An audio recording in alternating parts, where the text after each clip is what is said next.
Audio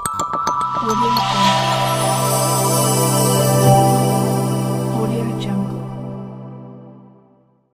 ವಿಶೇಷ ಚೇತನರ ವಾರ್ತೆಗೆ ಸ್ವಾಗತ. ಸ್ನೇಹಿತರೆ, ನಮ್ಮ ಚಾನಲ್ ಹೊಸದಾಗಿ ನೋಡ್ತಾ ಇರೋರು ಚಾನಲ್ ಸಬ್ಸ್ಕ್ರೈಬ್ ಆಗಿಲ್ಲ ಅಂದರೆ ಈಗಲೇ ಚಾನಲ್ ಸಬ್ಸ್ಕ್ರೈಬ್ ಮಾಡ್ಕೊಂಡು ಪ್ರತಿದಿನ ಬರುವ ಹೊಸ ಸುದ್ದಿಗಳಿಗಾಗಿ ನಮ್ಮ ಚಾನಲನ್ನು ಲೈಕ್ ಮಾಡಿ ಮತ್ತು ಇತರರಿಗೂ ಶೇರ್ ಮಾಡಿ.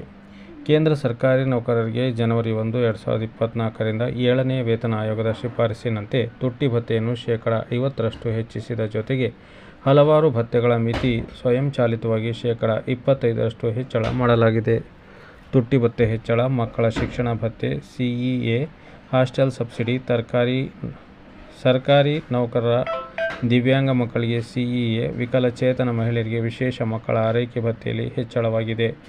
ಡಿಎ ಹೆಚ್ಚಳದ ಬಳಿಕ ಸಿಬ್ಬಂದಿ, ಸಾರ್ವಜನಿಕ ಕುಂದುಕೊರತೆಗಳು ಮತ್ತು ಪಿಂಚಣಿ ಸಚಿವಾಲಯವು ಜನವರಿ 1, 2024ರಿಂದ ಕೆಲವು ಭತ್ಯೆಗಳನ್ನು ಶೇಕಡ 25ರಷ್ಟು ಹೆಚ್ಚಿಸುವ ಬಗ್ಗೆ ಸ್ಪಷ್ಟೀಕರಣ ನೀಡಿವೆ.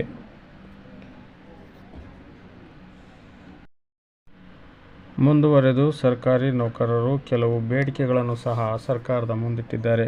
ಕರ್ನಾಟಕದ ಸರ್ಕಾರಿ ನೌಕರರ ಪ್ರಮುಖ ಬೇಡಿಕೆಯಂತೆ ಕೆ. ಸುಧಾಕರ್ ರಾವ್ ನೇತೃತ್ವದ ರಾಜ್ಯ 7ನೇ ವೇತನ ಆಯೋಗ ತನ್ನ ವರದಿಯನ್ನು ಸರ್ಕಾರಕ್ಕೆ ಸಲ್ಲಿಕೆ ಮಾಡಿದೆ. ಆದರೆ ಲೋಕಸಭಾ ಚುನಾವಣೆ ನೀತಿ ಸಂಹಿತೆ ಜಾರಿ ಇರುವ ಕಾರಣ ವರದಿಯ ಕುರಿತು ಸರ್ಕಾರ ಯಾವುದೇ ಕ್ರಮ ಕೈಗೊಂಡಿಲ್ಲ.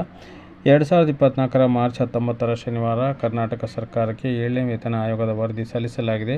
ಹಣಕಾಸು ಸಚಿವರೂ ಆಗಿರುವ ಮುಖ್ಯಮಂತ್ರಿ ಸಿದ್ದರಾಮಯ್ಯ ವರದಿಯನ್ನು ಪಡೆದಿದ್ದಾರೆ. ರಾಜ್ಯದ 28 ಕ್ಷೇತ್ರಗಳ ಪೈಕಿ 14 ಲೋಕಸಭಾ ಕ್ಷೇತ್ರದ ಮತದಾನ ಏಪ್ರಿಲ್ 26ಕ್ಕೆ ಮುಕ್ತಾಯಗೊಂಡಿದೆ.